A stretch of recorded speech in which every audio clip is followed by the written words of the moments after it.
Buenos días a todos, gracias por acompañarnos en esta sesión, la número 50. Ya llegamos a la número 50. Hoy iniciamos una nueva temática, las enfermedades anímicas. Nuestro verso,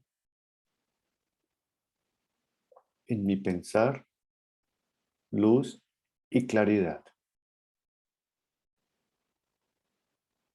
En mi sentir, no hay vanidad. En mi actuar, fuerza y verdad. Así crecerá mi alma con fortaleza y bondad.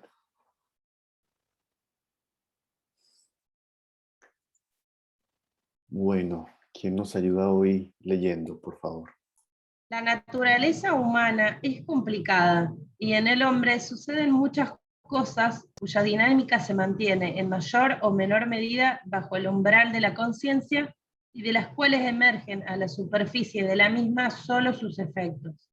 No se puede conseguir un conocimiento real de uno mismo sin procurarse una visión de la forma de operar de los impulsos anímicos subconscientes, de aquellos impulsos del alma que actúan bajo la superficie de la conciencia y se mueven en el mar profundo de la conciencia, que hace que emerjan en la superficie moviéndose en oleadas ascendentes.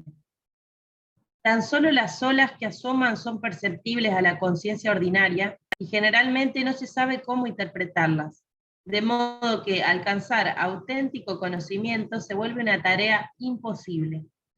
Por lo menos lo es si la persona se limita a reflexionar solo sobre aquello que aflora directamente a la conciencia, pues en la profundidad del alma las cosas son siempre de modo completamente distinto de cómo lo son arriba, en la conciencia cotidiana ordinaria, sobre el desvincularse de los miembros constitutivos de su funcionamiento corpóreo.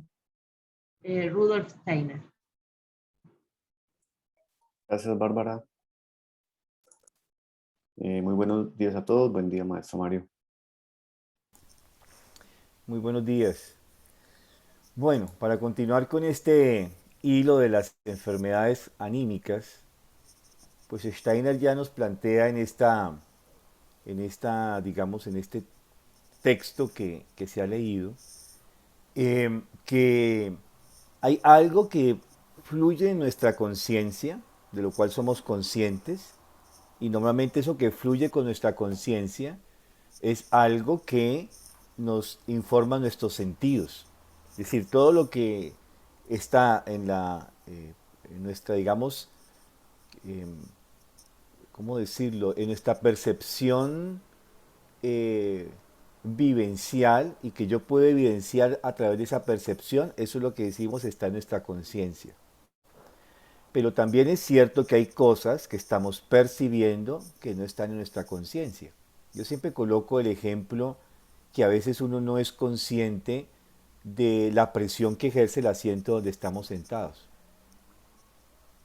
Muchas veces no, porque nuestra mente está a través de nuestros sentidos relacionada con otra parte de la realidad y no somos conscientes de eso o cómo hace presión un objeto sobre nuestro cuerpo, el reloj o la misma ropa, por ejemplo, salvo cuando ya se vuelve algo incómodo.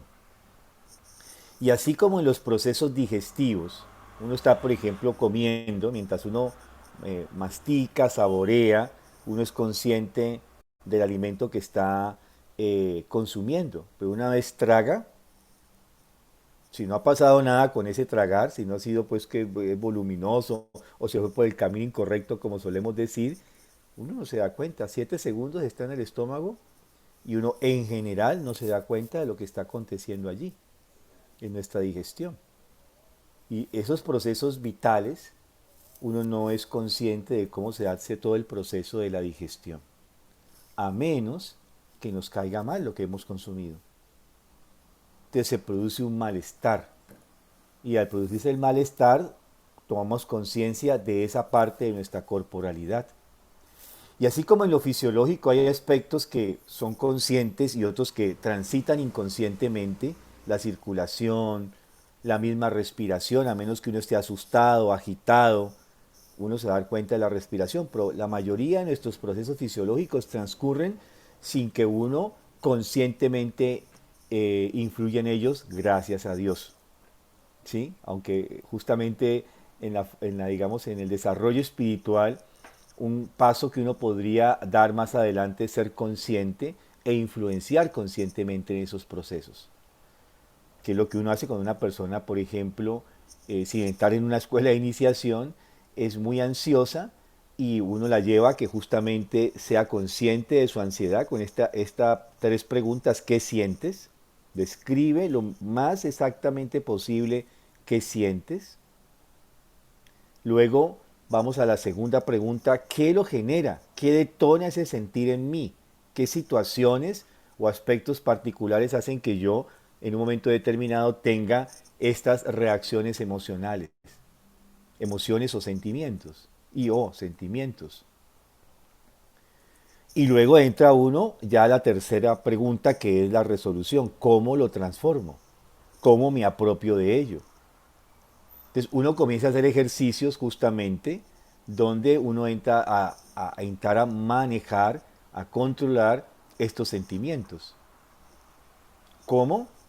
Por ejemplo, a través de la respiración, a través de la relajación. Entonces ya uno entra a utilizar ciertos ejercicios donde la persona comienza a tener el control de eso que se activa inconscientemente. Porque tenemos este aspecto que es consciente en nuestra alma, que yo me estoy dando cuenta a través de mis sentidos, pero transitan procesos de los cuales yo no soy consciente. Ese es un primer aspecto importante de darnos cuenta. De hecho, la psicología de la percepción, esa rama de la psicología que habla de cómo los aspectos, los colores, las formas, las estructuras externas tienen una influencia sobre nosotros a través de la percepción. Y toda digamos, esta profesión de la publicidad maneja esto. ¿Sí? El color, la forma, cómo impacto, cómo le hablo al subconsciente, y sabemos que muchas de esas cosas están hablando a nuestro inconsciente y de pronto uno tiene la necesidad de. Por ejemplo, yo siempre digo que las propagandas de Coca-Cola son de las mejores hechas en el mundo. Entonces pasan a alguien en el desierto, te pasan el calor y la gente deshidratándose a través del sudor. Y entonces ya uno comienza a sentir, porque como todos hemos tenido esa experiencia generalmente de estar sedientos y deshidratados, y luego aparece justo ahí la Coca-Cola llorosa, fría, y uno inmediatamente, eso nos va diciendo: cuando tengas sed y estés deshidratado, toma Coca-Cola bien fría. Y uno hace eso, uno sin darse cuenta está en esa situación y uno inmediatamente puede ir a buscar la Coca-Cola bien fría, así, llorosita, que, que- que las goticas de agua salen del frasco, ¿sí? Por el cambio de temperatura. La pregunta, y lo hacemos, así a uno no le gusta la Coca-Cola en una situación de esas, uno inmediatamente, si está viendo esto constantemente a través de la televisión o del cine, uno inmediatamente, cuando siente, o sea, hay la necesidad fisiológica, uno va a buscar eso, ¿sí? La pregunta es: ¿lo dulce y lo frío nos quita la sed? En general no, los beduinos lo saben. Los beduinos son esos que viven en el desierto, ¿no? Y cuando ellos están deshidratados y sedientos, sacan una especie de esas botas que aquí se utiliza mucho en el Cali, que es para los toros, ¿sí? Esas cosas así que son de cuero, y ahí tienen una bebida caliente y amarga, porque realmente lo que quita la sed es lo caliente y lo amargo. Curiosamente, ¿sí?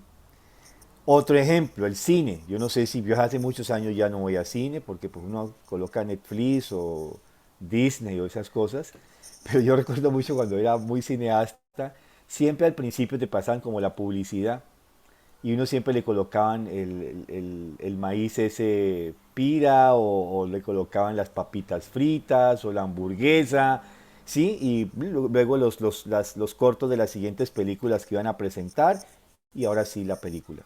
Y de pronto en las películas que son muy largas había un intermedio Normalmente era así cuando yo iba, y uno ya hambre, normalmente porque ha pasado una hora y media. Entonces, intermedio, ¿qué hace uno? Se va para la tienda del teatro. ¿Y qué compra? Lo que demostraron allá en la publicidad. O sea, nos hablan al inconsciente. Constantemente eso es una realidad, aunque no se quiera algunas personas reconocer que tenemos ese mundo inconsciente. Muchas de las experiencias que nosotros tenemos en la vida quedan en lo inconsciente. De hecho, nuestra conciencia no puede almacenar todo, porque si almacenara todo no nos cabría, es como un espacio físico. ¿Qué tenemos que hacer? Cuando un espacio se nos llena, tenemos que sacar y meter en otra parte. Digo, tenemos los cuartos de San Alejo normalmente, ¿no? Allá vamos a llevar lo que ya, aquí eso se me llenó, vamos a todo el cuarto de San Alejo. Y el inconsciente yo le llamo como el gran cuarto de San Alejo. Metemos todo eso allá en el inconsciente, en un olvido. Pero ese olvido no es que no exista, es que está en el cuarto de San Alejo.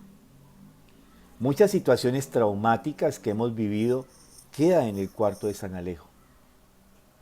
Pero desde ahí siguen presionando, siguen teniendo una influencia en nosotros como tal.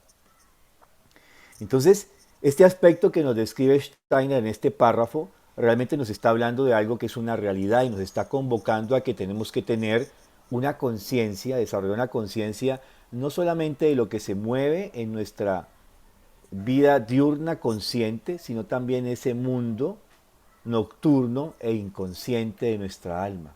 Eso es muy importante. Y muchos de los aspectos que lo puedo decir como psicólogo, personas que tienen algo que las angustia o las lleva a un colapso emocional muy fuerte, a veces son aspectos externos, pero esos aspectos externos que detonan tienen un origen en el pasado de la persona. O sea, esto detona esta situación que ya está en mí como una especie de quistecito que está allí, almacenado. Los traumas que uno ha vivido.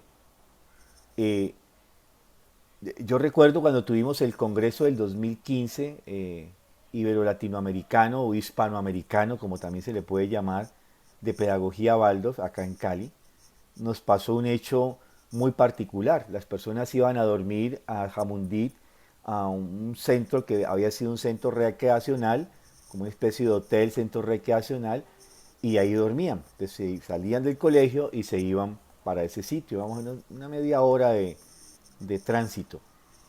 Y una de esas noches, una piedra golpea uno de los buses que los llevaba y se armó, usted no se imaginan el pánico porque la piedra rompe el vidrio y hay personas, dos o tres personas heridas con las esquirlas del vidrio que les caen. Pero ese no fue el fenómeno. Varias personas que iban allí entraron en crisis psicológica. Yo estaba regresando a mi casa y apenas estaba llegando, tengo la noticia, entonces tengo que dirigirme hasta ese sitio, y era bastante tarde, y cuando llego la gente está en un colapso emocional, en una crisis de trauma, literalmente de cuenta, es como si no hubieran colocado una bomba y todo está totalmente caótico. Entonces, cuando yo comienzo a analizar lo que está pasando, yo veo que en especial tres mujeres, ni siquiera las dos heridas que estaban allí estaban muy tranquilas, pero el resto de mujeres estaba muy alterada. Y entonces yo digo, ¿qué pasó? Y ellas cuentan esta versión. Íbamos en el bus y de pronto unos hombres inmensos, como de 2 metros de altura, aparecieron en el camino y nos tiraron unos troncos de árboles inmensos y bloquearon el camino. Y después de eso los otros hombres que estaban al lado tiraron rocas, piedras enormes hacia el bus. Entonces ahí habían unos maestros que siempre acompañaban esa ruta hasta allá, que iban a dormir allá también en ese sitio, y yo les pregunto a un par de ellos, ¿esto fue cierto? Hombres inmensos de 2 metros de altura, eso aquí no es tan normal, yo tengo 1,80, ¿sí? 1,90, o sea, tantos hombres inmensos de 2 metros que lanzan troncos sobre la vía enormes de árboles y luego tiran rocas enormes, pero yo de todas maneras voy y verifico. Y dice, no, eso no fue así. Entonces, ¿qué pasó? No, íbamos por el camino, el bus que iba adelante le tira una piedra, inmediatamente nosotros que íbamos atrás frenamos, nos bajamos, atendimos, no había nadie, cuando miramos quién era el que había tirado la piedra no había nadie, ¿sí? Y toda la gente estaba en pánico, tanto los que iban en este bus como los que iban en el bus que le tiraban la piedra. Ah, ya. Venga, yo vuelvo y llamé a las señoras entonces, ¿ustedes por qué relatan esto? Sí, sí, hablaban de esto muy, muy salida, realmente una situación de crisis muy fuerte. Y yo comienzo a hacer preguntas y ellas comienzan a decir, sí, era como cuando con Sendero Luminoso, era así, las bombas y la gente salía y lo demás, ¿sí? Entonces yo dije, ah, aquí estamos ante una situación que el evento detonó una situación traumática que ya existía en el inconsciente de estas personas. Resulta que los troncos enormes que ellas veían no eran troncos, eran lo que le llamamos policías acostados o burros que le llaman, que en la vía que es para los reductores de velocidad también se llaman. Y ellas, ese aspecto del trauma les hizo imaginar que esos reductores de velocidad, que acaso pueden llegar a ser muy altos, eran troncos en la vía. La roca era una roca, realmente era una piedra, eh, y no era rocas enormes como ella lo veía, fue una roca. Sí, realmente existió una piedra que tiraron, pero no era una roca enorme. Y claro, al momento de hacer la roca impacto sobre el vidrio, eso suena y entonces eso les hizo recordar las explosiones de las bombas que colocaban estas personas de Sendero Luminoso en la época cuando ellas eran niñas. Pero también había un antecedente, además, más próximo, y eran que les había dicho que Cali era una ciudad muy insegura y que tuvieran mucho cuidado porque aquí eso eran atracadores, asaltantes, matones que salían en el camino y a la gente hasta la mataban por robarla. Pues eso no puede llegar a ser tan falso, pero tampoco tan real que llegue a pasar así de esa manera. Eso es una experiencia que cuento de cómo algo que está en el inconsciente, que queda en el inconsciente como un trauma, una situación externa, puede detonar esto que yace en nuestro mundo inconsciente, que es lo que de alguna forma Steiner nos está indicando. Bien, entonces Madeleine creo que hacía la pregunta, ¿cómo expresar ahora nuestros sentimientos? Creo que era así, yo leo acá. Eh, ¿Cómo sería la mejor forma de expresarlos? Yo pienso que el problema para mí en el mundo de las emociones, a nosotros nos enseñaban a reprimir nuestras emociones. En nuestra cultura nos enseñaban a reprimir las emociones. No llore, no grite, no esté triste, no esté alegre.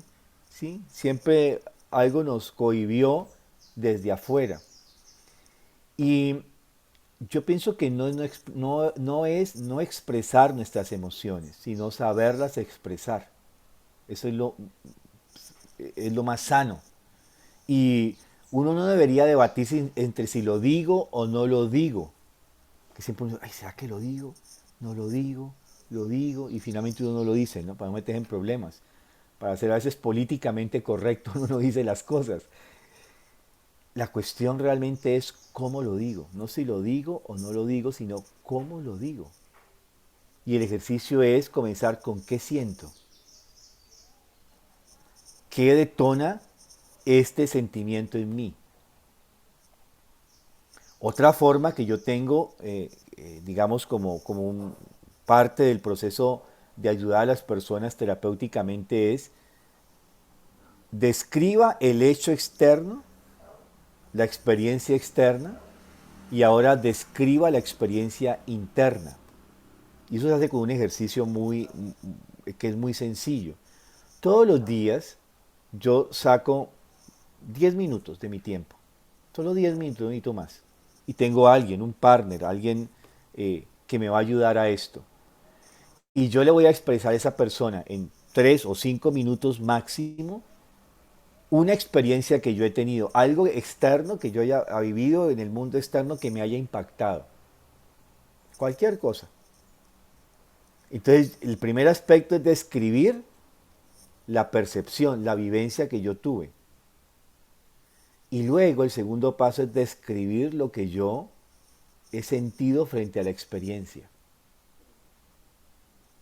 El otro no puede juzgar, no puede decir, pero también vos exagerado, eso no era para tanto, nada de esas cosas, uno solamente escucha.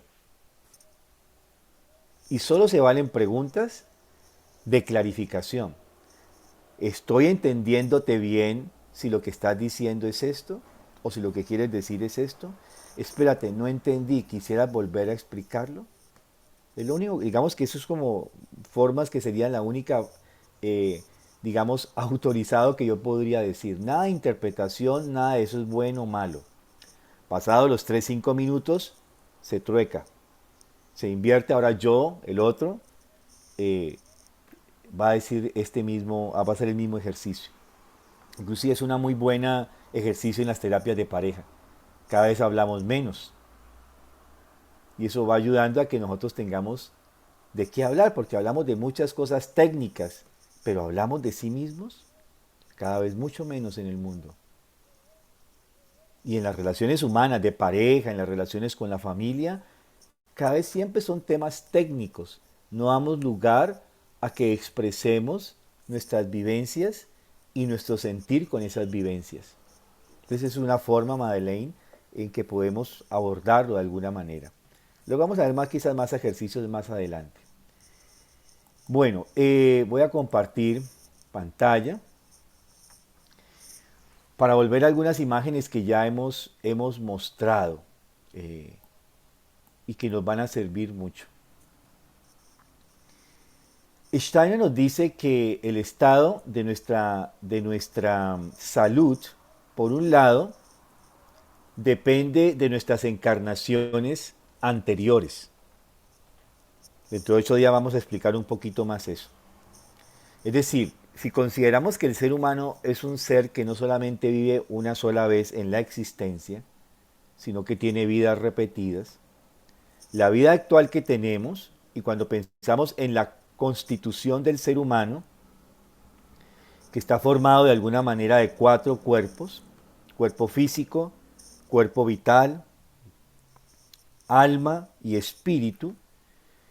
Si consideramos la salud, tendríamos que mirar la salud desde la dinámica de estas 4 constituciones. Por ejemplo,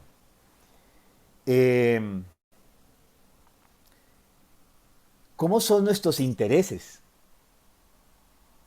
¿Estamos interesados por el otro? ¿Tenemos un profundo interés por el otro? Y ese interés nos lleva a la comprensión, a la dedicación, a la entrega, al cariño con el otro. ¿Cómo está ese nivel de nuestros intereses? Con el prójimo y con el mundo.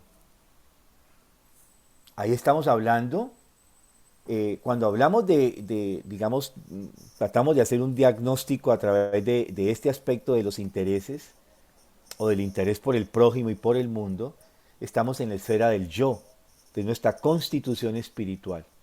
Qué tan sano es nuestro yo, realmente se va a manifestar en la capacidad que él tiene de interesarse por el otro. De esto vamos a retomarlo después, porque este interés justamente es el amor, en su esencia más alta. Recordemos que alguna vez vimos que el amor está como sexus, eros, filia y ágape. Y aquí estamos hablando del ágape. El ágape es el interés por el otro. Pedro, tú me agapeas, diría uno, pues tratando de hacerlo a nuestro idioma castellano. Tú me agapeas, tú me amas. Sí, Señor, tú sabes que yo te amo. En ese sentido, yo ágape. Apacienta mis ovejas. Y ahí vemos que es el verbo apacentar, ¿no? Ya lo estuvimos viendo en ese sentido. Entonces, este interés nos está dando mucho. ¿Cómo es realmente ese yo, la salud de ese yo? Cuando examinamos nuestra alma, nuestra constitución anímica, ahí tenemos que mirar cuán activa es, cuán excepcional es nuestra alma. cuán dispuesta a las transformaciones estamos. Ahí estamos haciendo un diagnóstico, digámoslo así, de nuestra constitución anímica. Con respecto al cuerpo etérico, ¿qué porta? ¿Cuán ordenado es? ¿Cuán armónico? ¿Qué promueve ese cuerpo vital en el entorno donde él se desenvuelve como tal? Y con respecto al cuerpo físico, ¿cómo son sus funciones diarias? ¿Sí? Además del círculo social que nos rodea. De esto volvemos dentro de 8 días. Pero digamos que cuando entramos en esto de la salud y uno quiere hacer un diagnóstico desde esta concepción de la antroposofía, tendríamos que hacer una mirada de la cuatrimembración sobre la cual estamos estructurados los seres humanos. Es un aspecto que comenzaremos a profundizar dentro de 8 días. Pero además tenemos algo que quiero profundizar hoy que tiene que ver con este aspecto de lo que Steiner nos dice. La salud anímica de un ser humano va a depender de mi capacidad de interesarme por el otro. En la medida de que mi encarnación anterior me haya interesado por otros seres humanos, de eso va a depender muchísimo mi salud psicológica.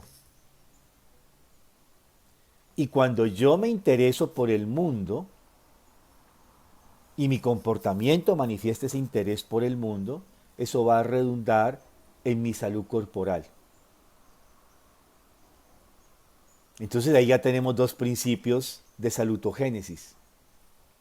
Si yo quiero promover en mí una salud anímica, física, vital, debo realmente comenzar a desarrollar un interés en las relaciones con el prójimo y el interés en las relaciones con la naturaleza, con el mundo. Ya encontramos ahí por qué la esencia de la pedagogía Waldorf de buscar que se despierte las vivencias. Por eso decimos la pedagogía Waldorf debe transitar por lo vivencial. Porque solamente en la relación con el mundo yo puedo desarrollar ese interés por el mundo y por los otros seres humanos. No sé si a usted les ha pasado, pero Steiner analiza eso y varios psicólogos lo analizan también, que más o menos hacia los 35 años, después de una vivencia, uno busca reencontrarse, por ejemplo, con sus compañeros del colegio. Y es más o menos la fecha, segundo nodo lunar, ¿sí? 35, 37 años, uno busca los reencuentros. Pero ¿por qué esos reencuentros vuelven a aparecer? Por las vivencias que tuvimos con esas personas. Quizás somos totalmente distintos hacia hace 35, 37 años de lo que fue esa primera vivencia que compartimos. Pero esa añoranza por esas vivencias vuelve como a aparecer en nuestra conciencia, o al menos en nuestra subconsciencia, y aparecen estos reencuentros. Entonces las vivencias son fundamentales y eso es uno de los aspectos, no el único, uno de los aspectos apenas de por qué la pedagogía Waldorf, por indicaciones de Steiner, siempre es aprender a través de la relación directa con el mundo y con los otros. La pandemia nos ha mostrado eso, ¿no? Bueno, y algunos, si somos más almas sensibles, necesitamos mucho más del contacto físico. Si somos más almas racionales, quizás vamos más hacia la estructura del pensamiento. Pero interesarse y preocuparse y tener vivencias es fundamental. Ese es un aspecto importante de nuestra salud. Y desarrollar este interés por las demás personas es fundamental para la salud anímica con nosotros. De hecho, cuando una persona se aísla, así sea una persona sana, pero si se aísla del mundo y de los otros, comienza a tener dificultades de relacionamiento. Inclusive hasta ya le fastidian las demás personas. Yo tengo amigos que han decidido quedarse como ermitaños modernos, les llamo yo a ellos, ¿no? Viven en la ciudad, pero van a la tienda o van a comprar lo que necesitan comprar y vuelven a su casa y les molesta en un momento determinado la presencia de las demás personas, ¿sí? A veces hasta ni toleran siquiera una proximidad, o sea, va uno adquiriendo como algo que no no es sano dentro de esa estructura en nosotros. Esto lo retomamos después. Bueno, ya vemos también esta pregunta que me hacía Oscar al principio, si hay entidades que realmente tengan una influencia en nuestras enfermedades anímicas.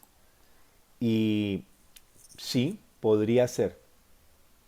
Podría ser que estos seres que están allí, que ya esta imagen la hemos visto, como estos seres que están allí influenciando, seres espirituales, adversarios del hombre, pero también otro tipo de seres que se van conformando y que vamos conformando nosotros, como fantasmas, espectros y cosas de esas que son de un lugar mucho más denso, pueden llegar a estar influenciando. Y de hecho, uno podría decir que las enfermedades del ser humano están entre las enfermedades que tienden a aglutinar, a esclerotizar, y el otro grupo de enfermedades son las que tienden a inflamar.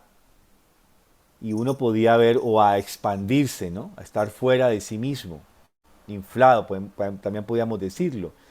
Y uno en una nociología podría decir, tenemos solamente dos grupos de patología, las que aglutinan y las que inflaman o expanden. Eso lo vamos a mirar después, tanto físicas como psicológicas. Pero obviamente hay que entrar en la categorización, no podemos quedarnos solamente en este sentido. Y en lo que aglutina o esclerotiza, tenemos las fuerzas arimánicas. Y entre lo que inflama, dilata, ¿sí? Nos lleva a ser bastante, estar fuera de sí mismos, están las fuerzas luciféricas. Son solamente unas primeras claves para ir entendiendo que eso también puede ser posible.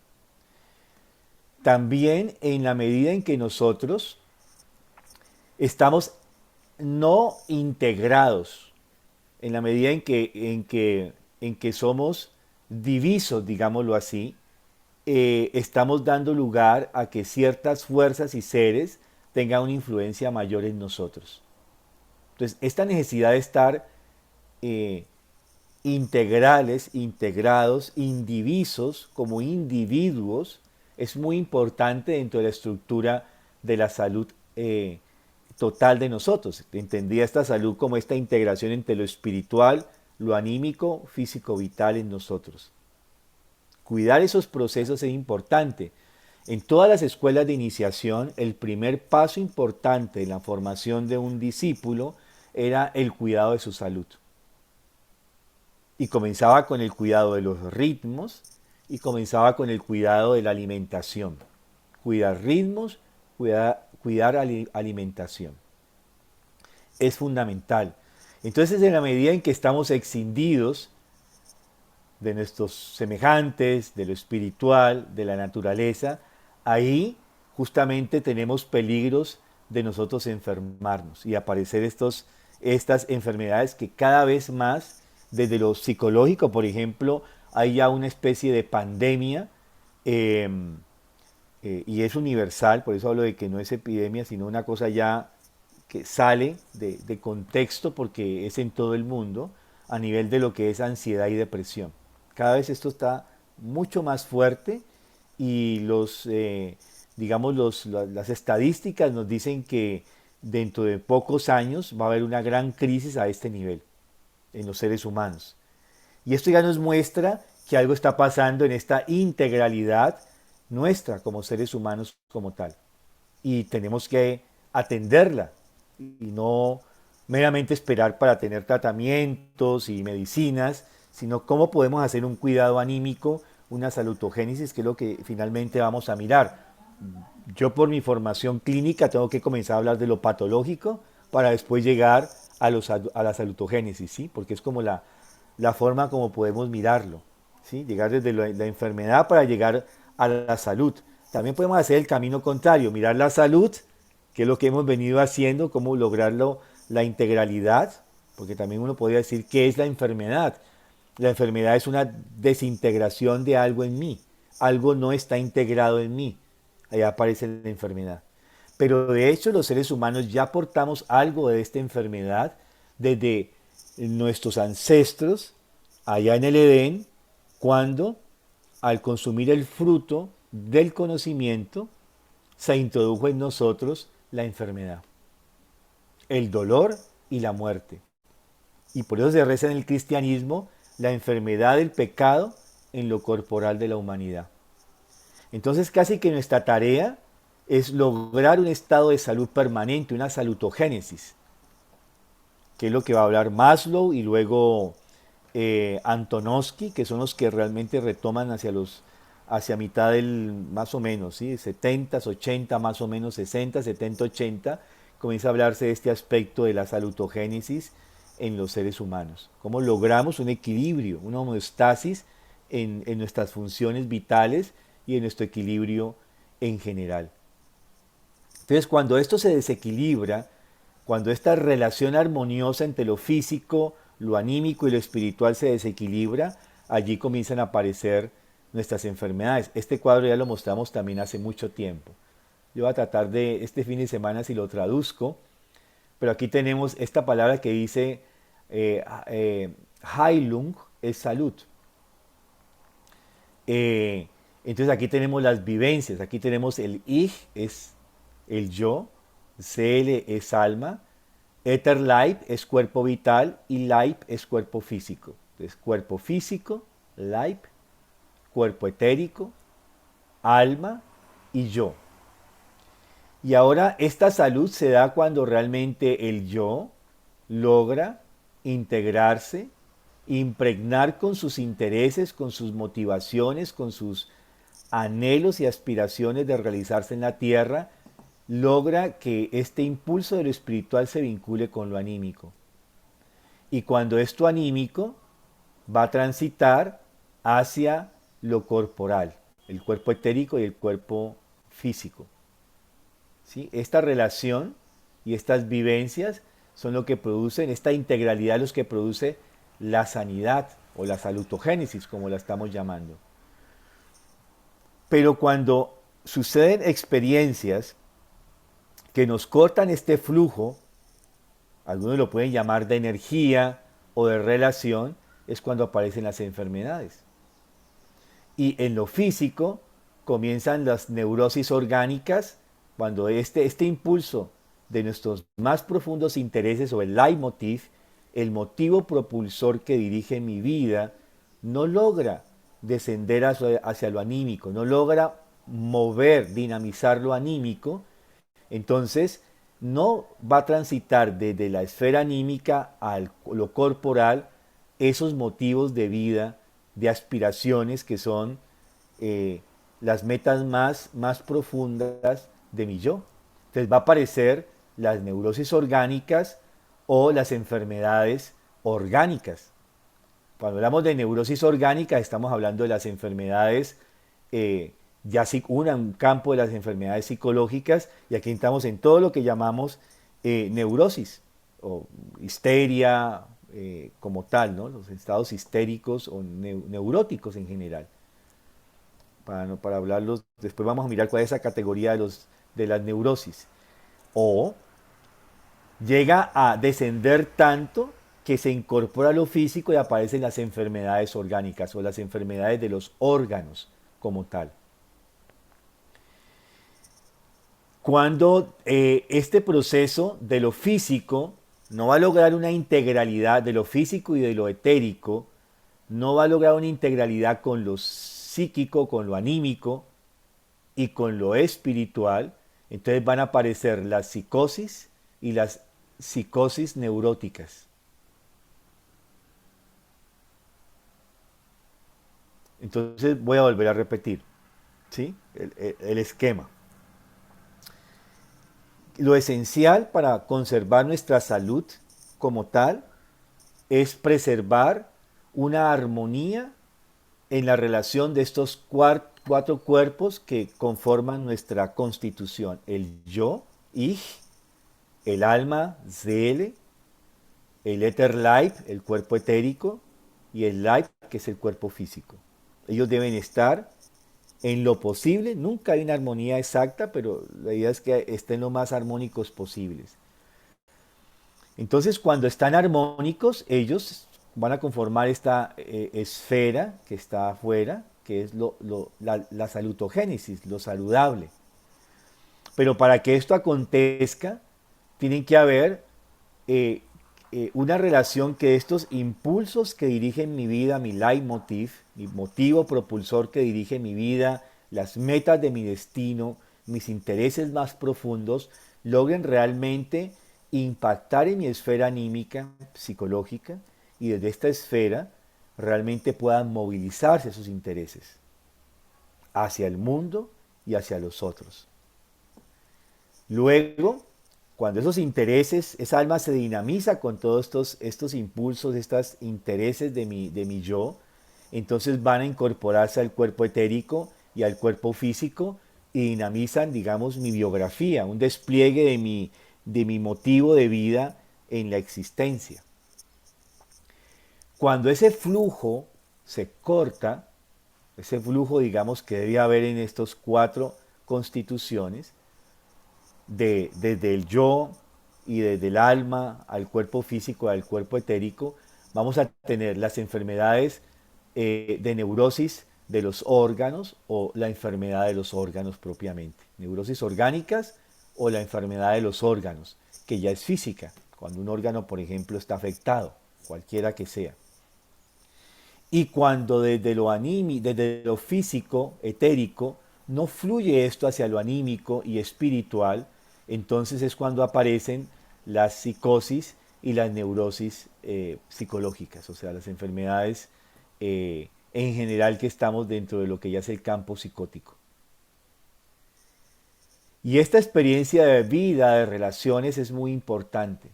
Entonces, aquí ya entramos como en un esquema para poder entender cómo es este flujo que tiene que fluir dentro de nosotros y cómo logramos realmente desde allí lograr una salud.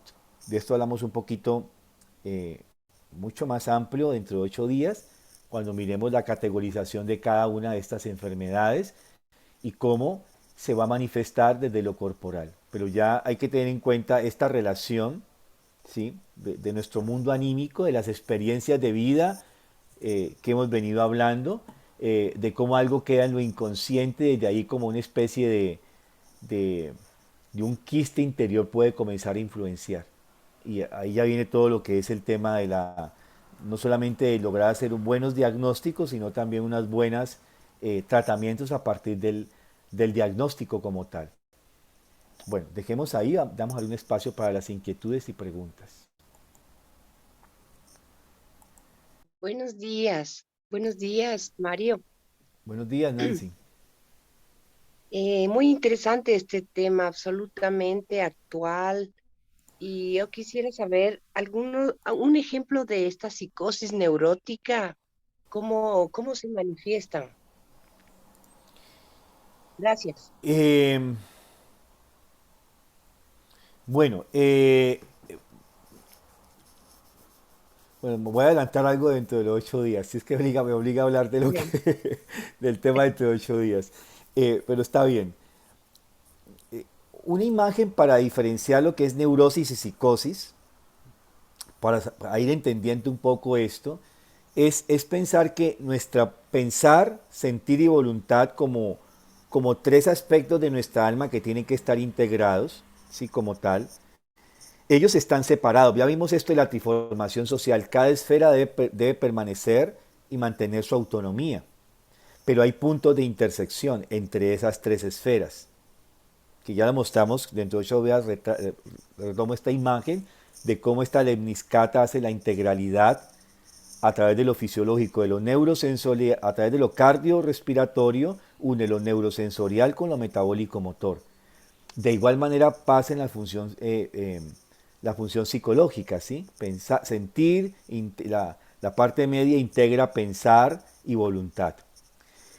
Cuando estas 3 funciones del pensar, sentir y voluntad se aglutinan, se hacen como una enredadera, el pensar con el sentir con la voluntad o todos los 3, o sea, cuando están así como, literalmente así como tengo mis manos ahora, estamos hablando de neurosis. Cuando una de esas esferas del pensar, el sentir o la voluntad invade la otra. ¿Sí? Por ejemplo, en términos normales, pero que no son tan sanos, hemos tenido una situación muy tensa, estresante en el día y no hemos logrado digerir correctamente esa experiencia no tan grata. Y llega la noche y nos vamos a la cama y no podemos dormir. Creo que todos hemos vivido más o menos eso, ¿cierto? ¿Qué es lo que pasa allí? ¿Por qué no podemos dormir? Porque el sentir que está impactado con la experiencia invade el pensar y lo quiere reactivar para como que el pensar resuelva la situación o la clarifique por lo menos. Entonces, como el sentir invade la esfera del pensar, eso se llamamos insomnio. Es una forma, hay otras formas, pero eso es un ejemplo concreto, ¿sí? Eso no es una enfermedad en principio psicológica, claro que si siempre estamos así vamos a tener problemas muy serios de salud, ¿sí? Y la psicosis es cuando estas tres esferas, que deben ser autónomas pero están integradas, se escinden. ¿Qué es lo que pasa en el sueño? Pensar, sentir y voluntad tienen que separarse para poder ir al sueño. Pero cuando eso que sucede en el sueño, que es la desintegración, o sea, la separación de estas tres esferas del pensar, sentir y voluntad, sucede que es sano mientras dormimos, sucede en la vida de vigilia, en la vida diurna, estamos en cuadros psicóticos, cuando yo me excindo de sí mismo. Es un adelanto de esto que vamos a ampliar dentro de 8 días, ¿sí? Para poder ir diferenciando qué es una neurosis y qué es una psicosis. Es como imágenes que encuentro para explicar esto porque no es tan fácil. Porque ustedes pues tendríamos que haber entrado a una clase de nociología psicológica, pero creo que como imagen podríamos ir entendiéndolo, de qué es lo que sucede para diferenciar una enfermedad neurótica de una enfermedad psicótica en el caso de psicología, ya digamos en el diagnóstico clínico, cómo se diferencian. Claro, obviamente al ojo de un riguroso clínico pues me puede estar tirando tomates porque dice este está loco, voy a explicar eso que es tan serio de esta forma, pero digamos que, bueno, no estamos en un campo académico universitario y puedo darme el lugar de expresarlo de esta forma, ¿sí? Inclusive creo que también lo haría hoy en día así, para poderlo explicar ahí. Claro, uno ampliaría ya desde el campo clínico. Pero digamos que es la forma de entender estos dos aspectos, que es una neurosis, que es una psicosis. Dentro de 8 días lo ampliamos un poco más. Gracias, Mario. Dios le bendiga. Con gusto. Mario, yo Aquí hay una quería pregunta de Madeleine. Tú, Mónica, se has levantado la mano, ¿cierto? eh, hablábamos al principio de, bueno, de estos seres que percibían las cosas del mundo espiritual.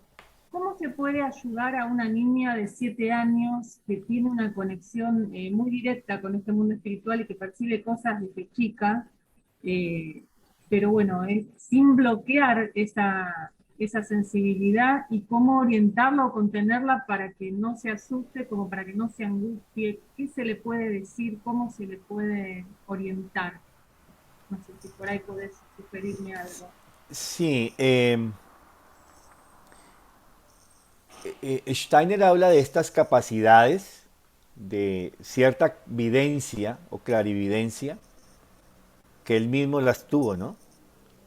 Desde niño, como dones atávicos, le da ese nombre. Es decir, como un remanente que queda del pasado. Eso es un término hindú de atávico, es algo que como un remanente, como cuando uno le queda un poquito de la herencia todavía. Yo tengo todavía algo de lo que heredé, ¿sí? Es un remanente de esa herencia. ¿De qué herencia? En la antigüedad los seres humanos estamos muy vinculados con el mundo espiritual. Pero ese vínculo con el mundo espiritual lo fuimos perdiendo. El hombre se fue separando. El pecado original implicó que esa separación fuese paulatina. Nunca fue así, ¿no? Como cae una fruta del árbol. Fue paulatina. Y en la evolución esa conciencia se fue perdiendo.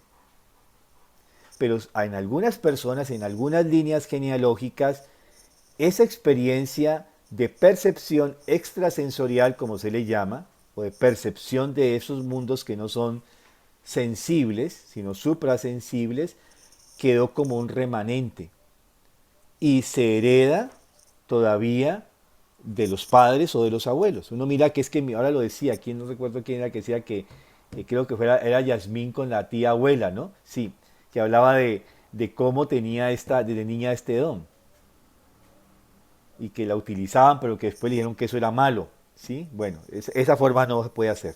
Ya entonces sabemos que eso no se pudo decir. Entonces, estas personas tienen estas experiencias y justamente pueden atormentarlos. ¿Por qué los atormentan? Por dos cosas. Uno, porque ellos hablan de esa percepción de ese mundo y los demás no les creemos.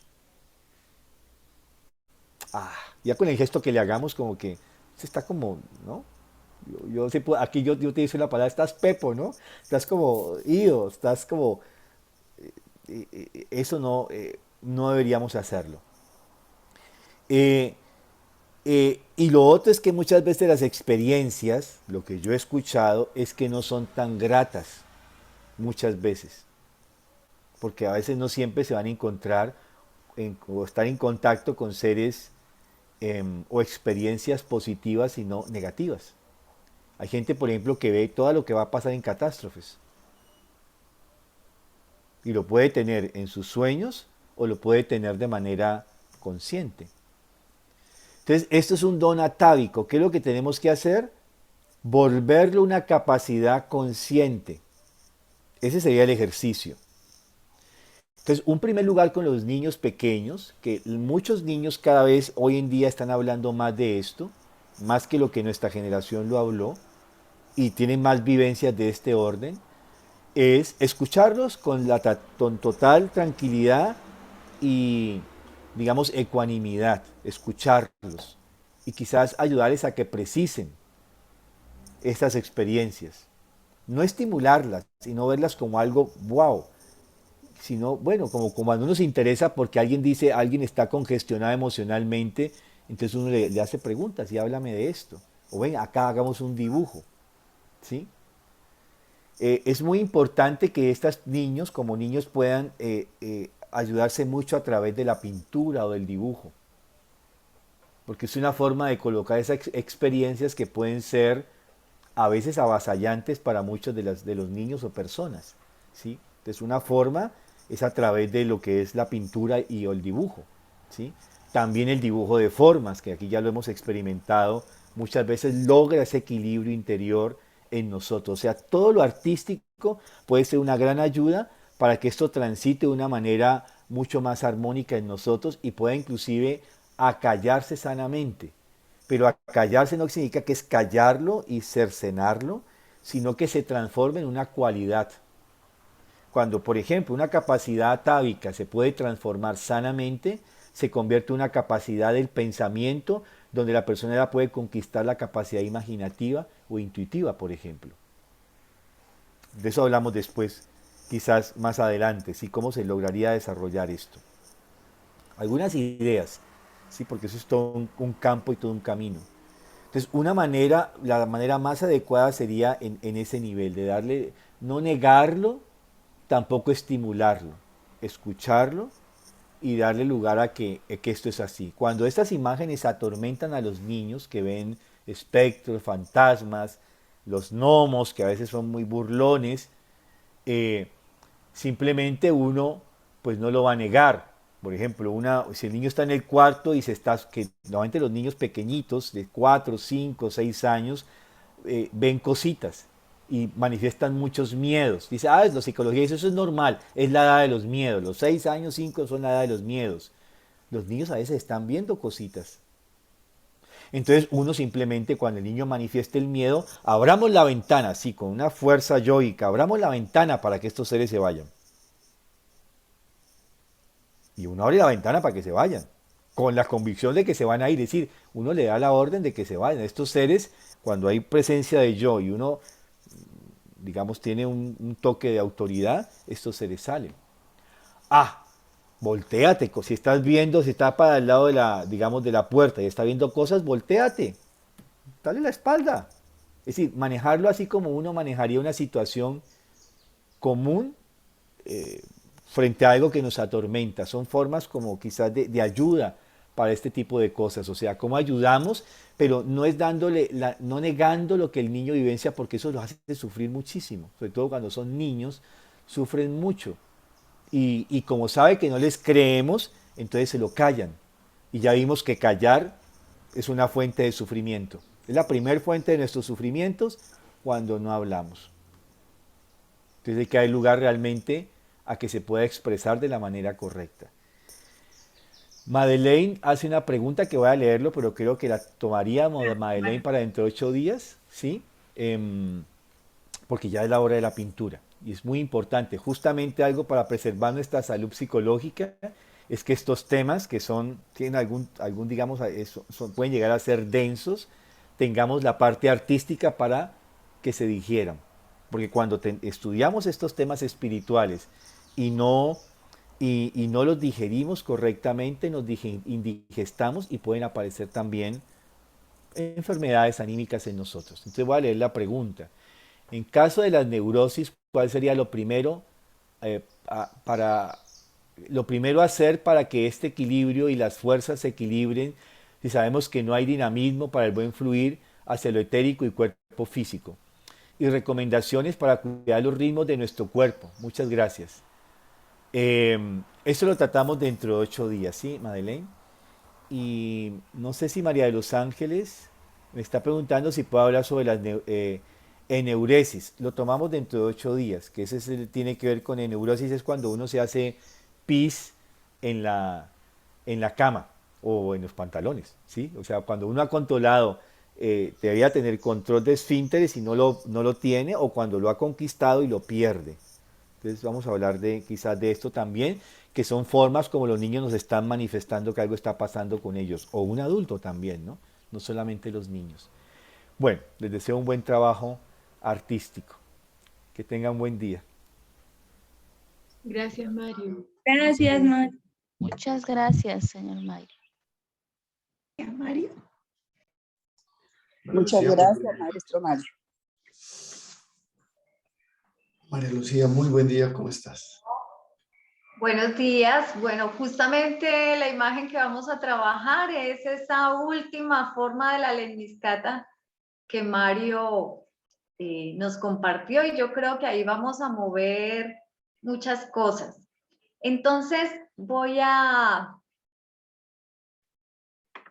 primero, en una primera hoja, o si tienen solo una hoja, pueden hacer el primer ejercicio por un lado y luego por el otro lado. Vamos a utilizar la hoja, si es rectangular, en formato vertical, así como está mi tablero.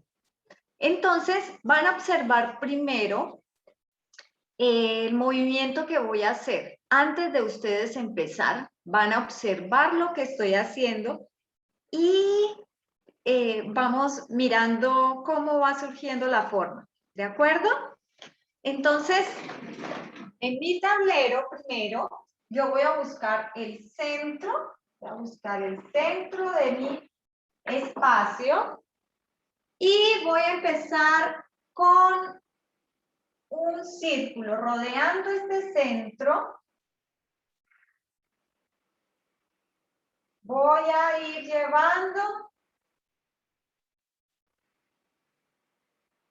hacia un círculo que al principio no sale tan exacto.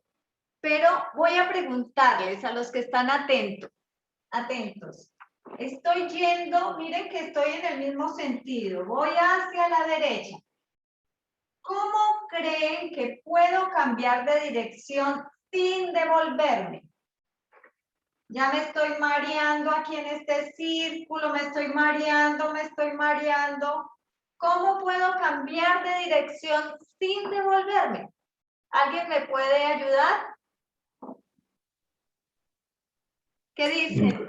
Regresando al centro. Yendo hacia el centro. Te bajas, vas en el círculo y bajas hacia el centro y ahí te devuelves, como haciendo una S. Tengo que pasar por ese centro y volver, y allí cambio la dirección. Cambio de dirección. Voy hacia la izquierda. ¿Y cómo me devuelvo? ¿Cómo cambio de dirección sin devolverme? ¿Qué debo hacer? De la misma manera, volviendo al centro. Paso por el centro y ahora voy hacia el sentido contrario. ¿Sí? Entonces, ven que va surgiendo a partir de la unidad, que es esta esfera, este círculo, va surgiendo una forma, ¿sí? Que me permite, digamos, salir de la rigidez. Cuando no podemos salir de la rigidez, no, es que solo puedo ir en este sentido. No, hay una posibilidad de ir en el otro sentido, pasando por el centro. Entonces, ese va a ser nuestro primer ejercicio. Vamos a trabajar esta lemniscata, pero a partir de la esfera. Yendo, primero establecemos un centro, vamos muchas veces en esa esfera hacia un sentido, entramos, salimos en el sentido contrario y en algún momento volvemos a entrar. Muchas veces vamos a hacer ese ejercicio. Justamente es la imagen con la que terminó Mario. Es una imagen muy apropiada de la salud y bueno, la imagen de la lemniscata está muy relacionada con el equilibrio. Es una imagen que, como ven ustedes, mientras ustedes van haciendo el ejercicio, yo une como lo que está arriba con lo que está abajo, lo que está afuera y lo que está adentro, la periferia y el centro, la curva y la recta. Es realmente un ejercicio muy saludable trabajar de esta manera la lemniscata. Hacer lemniscata, digamos, tratando cada vez de equilibrar la forma, ¿sí? De que sea armónica, de que guarde la misma proporción arriba y abajo, derecha e izquierda. Es como sí, una imagen arquetípica del equilibrio, que es lo que buscamos con la salud. Entonces, este es nuestro primer ejercicio, lograr la lemniscata a través de... Y ya cuando tenemos nuestra lemniscata, pues vamos a resaltarla con otro color. Cuando sentimos que esa lemniscata está muy equilibrada, está muy bonita.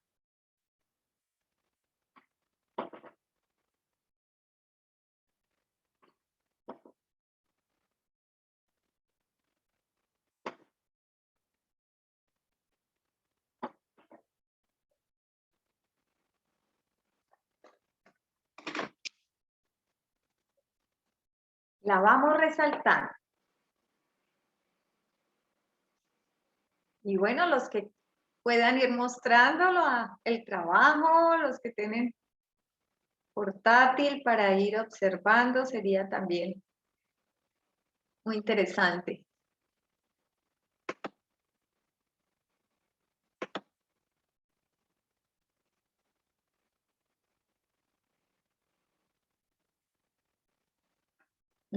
Sí, es interesante también ver el movimiento, que no es un movimiento entrecortado, sino muy fluido, muy fluido.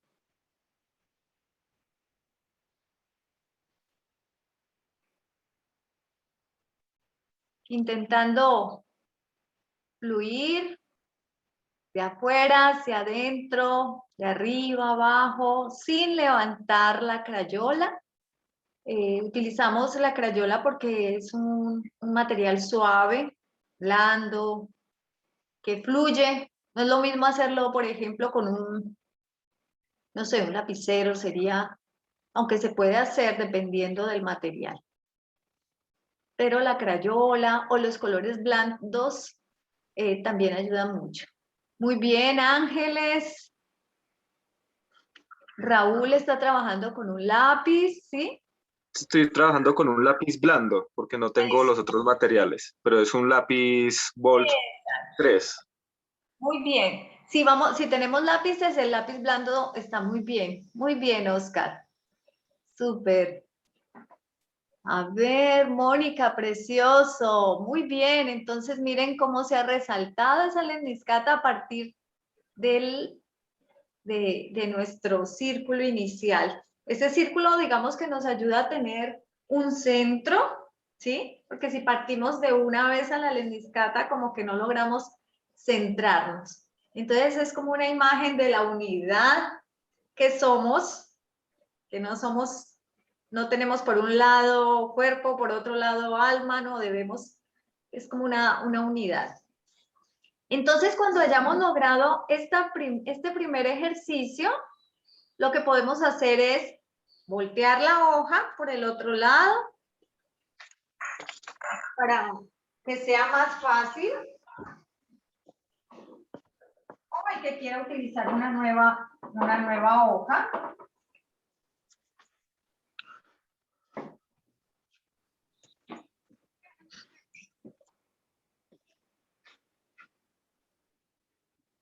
Y entonces, lo que vamos a hacer ahora es, ya vamos a empezar desde el centro hacia nuestra lemniscata. Si estamos por detrás, de pronto nos ayudamos un poquito de esa lemniscata que logramos atrás. Vamos a empezar.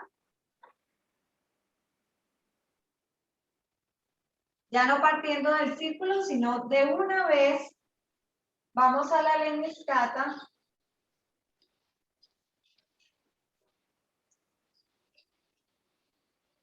Repitiendo muchas veces el trazo.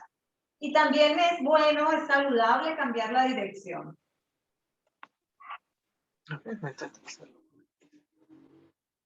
Esa rigidez, como decía Mario, los vuelve a veces neuróticos. No es que tiene que ser siempre de esta forma. No, hay que fluir. Esta es una forma que nos ayuda mucho a fluir.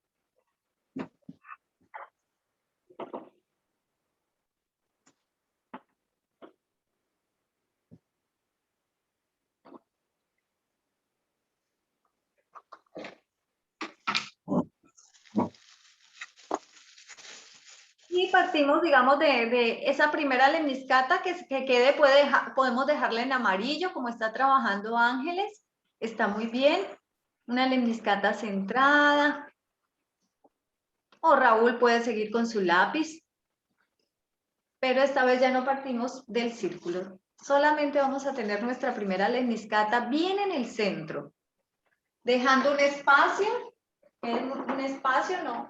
Es importante. Los maestros de la primaria lo tienen muy claro. Ellos empiezan hablando de dejemos una manito. Bueno, a mí me falta esa parte. Porque partimos ya de esa primera lemniscata a través del círculo. Se supone que ya esta segunda debe estar muy centrada, no debe estar ni tan arriba, ni tan abajo, ni tocando los extremos de la hoja. Ángeles, de pronto dejamos un espacio, acércalo un poquito, no sé, sobre todo arriba y abajo para lo que viene. Queda un espaciecito, queda un margencito. Porque es lindo moverse en la amplitud, pero para este ejercicio sí queda un espacio. Y si no, entramos un poquito más con estamos con este color amarillo. Ángeles, entramos un poquito más la lemniscata dejando un espacio. Porque lo que viene ahora, voy a tomar, podemos empezar nuevamente con ese color claro. Y digamos que vamos a hacer una nueva lemniscata, pero esta vez esa siguiente lemniscata, observen primero aquí, antes de hacerlo. Esta siguiente lemniscata va a partir adentro, va a ser una forma pequeña y abajo una barriga grande, tratando de seguir esa primera lemniscata. Aquí más pequeña. Y abajo grande. Y vamos a rodear esa primera por fuera y luego por dentro. Adentro y afuera. Cuando ya esté, nos miramos un poquito y cuando estemos seguros, si estamos trabajando con lápiz al principio lo hacemos muy clarito, en el caso de Raúl, y ya cuando esté muy segura esa segunda forma, pasamos un poquito más de presión o pasamos un color diferente. Ahora lo estoy haciendo con tiza. También se puede hacer con tiza. Sí, si la hoja lo permite, también lo importante es que es fluir con el movimiento, entonces no hacerlo, si vamos a utilizar tiza, no, que el trazo no sea tan tenso, sino al principio muy suelto, muy como que apenas se vea el color y a medida que digamos tenemos más seguridad con esa segunda forma, pues vamos colocando con más seguridad ese segundo color. En mi caso utilicé un azul para afuera.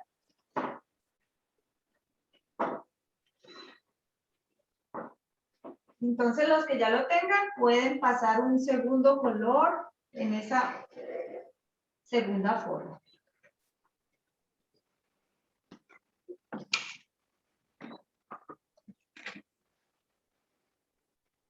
Vamos todos allí.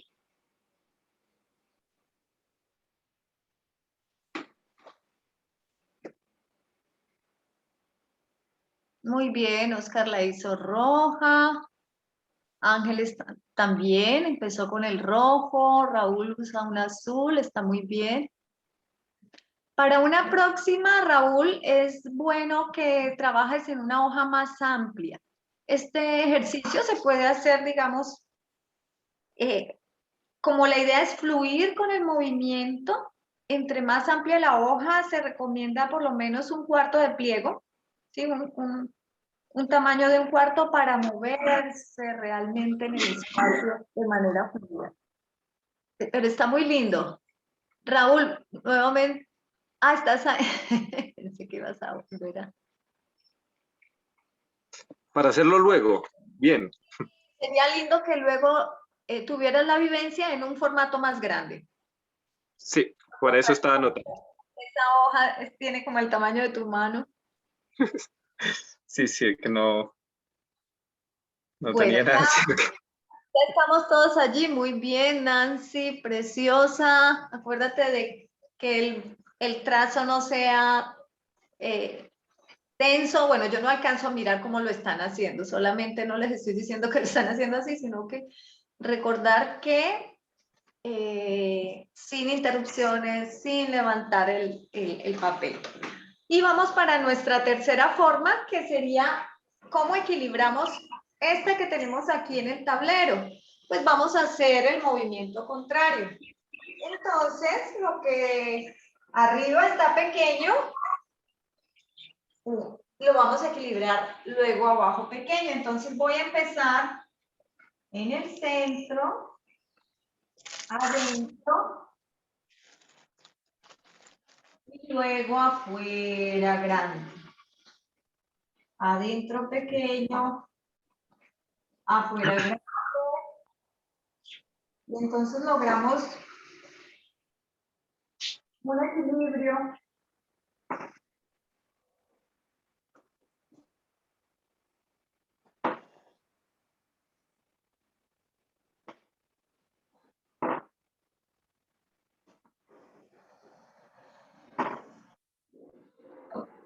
Pasando muchas veces.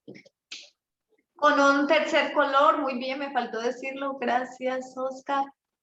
Entonces ya en este caso utilizaron el azul, yo utilicé el rojo.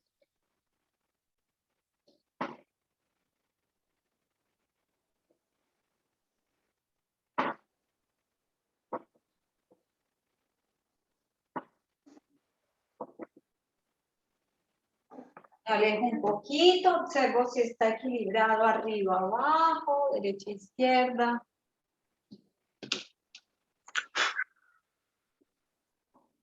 Cambiar de dirección también me ayuda a equilibrarlo.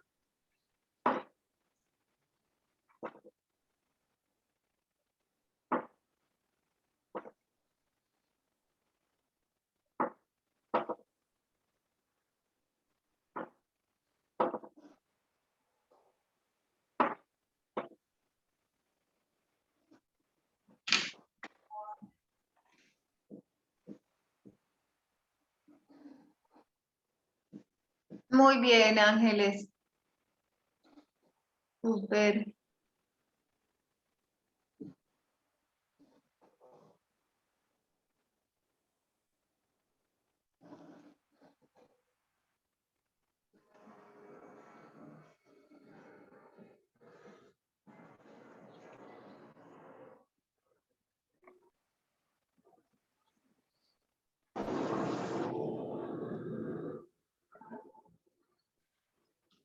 Y los que sienten que ya tienen su forma equilibrada, listo, lo que podemos hacer es simplemente poner un poco de color alrededor, como para resaltar mi forma. Los que ya han trabajado y con la tiza pastel muy suave, acostadita la tiza, no rayada, lo mismo la crayola acostada para dar como un ambiente, como un fondo. Y entonces con esa tiza pastel luego la podemos difuminar con los dedos y también queda precioso.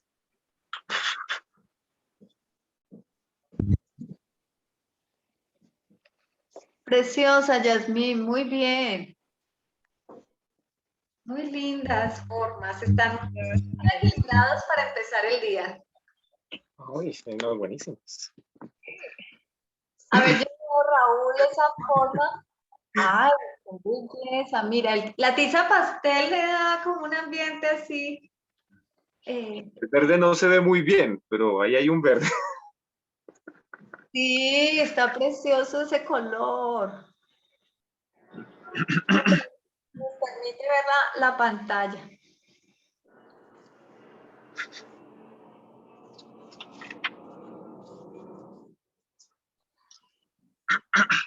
El color también le da como fuerza a mi forma.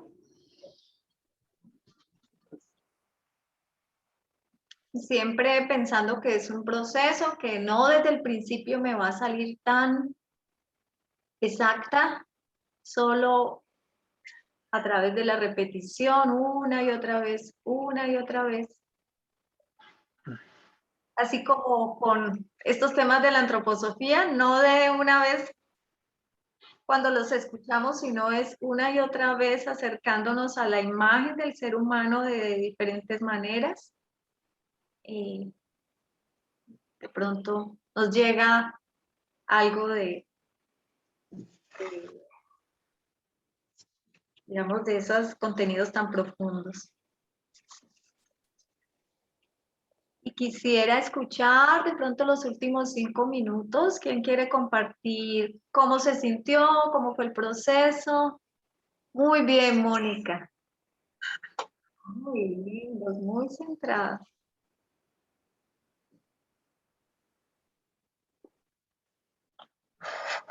Carlos.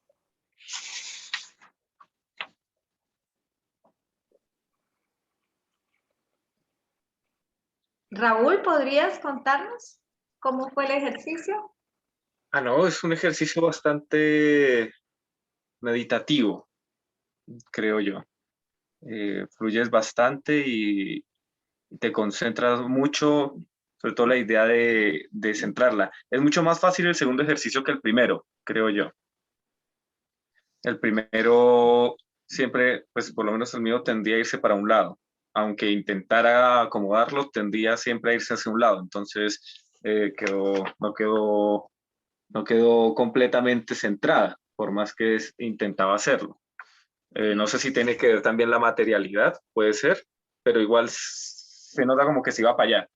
claro, el segundo ejercicio es mucho más fácil centrarse. No sé si por calibrarse con el primero o porque tiene algún otro reflejo dentro del interior de uno.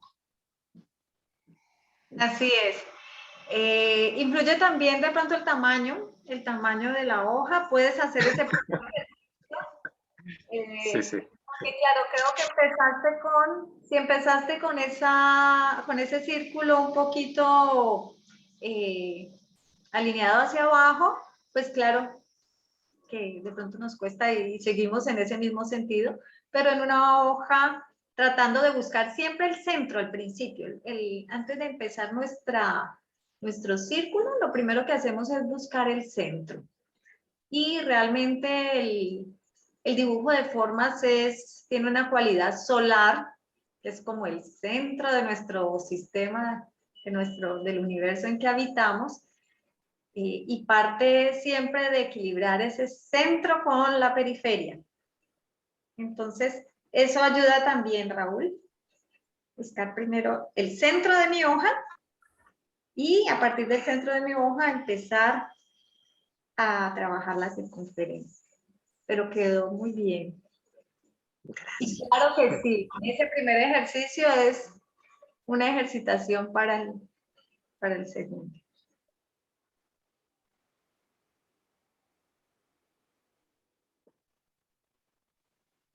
¿Alguien más quiere contar algo? Me costó.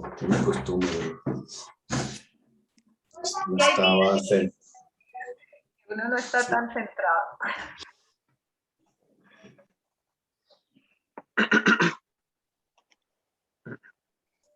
Si quieren pueden ir mostrando, los que desean mostrar sus dibujos. ¿De acuerdo? Posemos para la foto.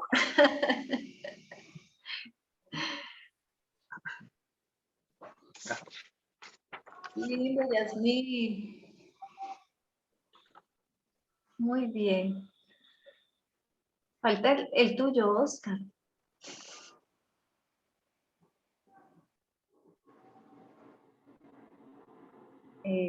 No, todos juntos se ven más bonitos.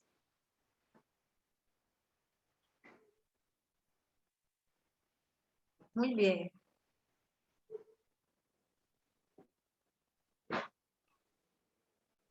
Maravillosa experiencia, María Lucía. Realmente, como también dice Raúl, es muy meditativo. Yo creo que eso de entrar y salir y buscar el equilibrio es muy hermoso y aunque uno lo ha hecho muchas veces, siempre es como empezar de nuevo, es una experiencia única cada vez y qué hermoso que es poder hacerlo, ¿no? O sea, qué hermoso que nos demos este espacio para hacerlo.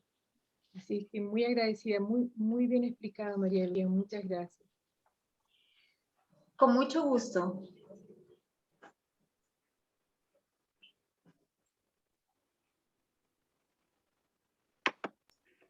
Madeleine, muy bonito. Hola María Lucía, Oscar, buenos días. Muy linda experiencia. En realidad trabajar el equilibrio. Muy importante en estos tiempos, reencontrarnos, que todo es un proceso, ¿no? De practicar y de buscar nuestra esencia. Muchas gracias por encontrar mi centro, por ayudarme a encontrar mi centro. Ahí está. Mil gracias. Gracias. Bueno, muchas gracias a todos. Vamos a cerrar. María Lucía, gracias. Cerramos con nuestro verso meditativo. Pa, mira el bichito, pa. Míralo. Ay, qué pesado. Pensar. Luz y claridad. Y claridad. Sentir. Mi sentir. No hay vanidad. En mi En mi pensar. actuar, fuerza y verdad. Así crecerá mi alma con fortaleza y bondad.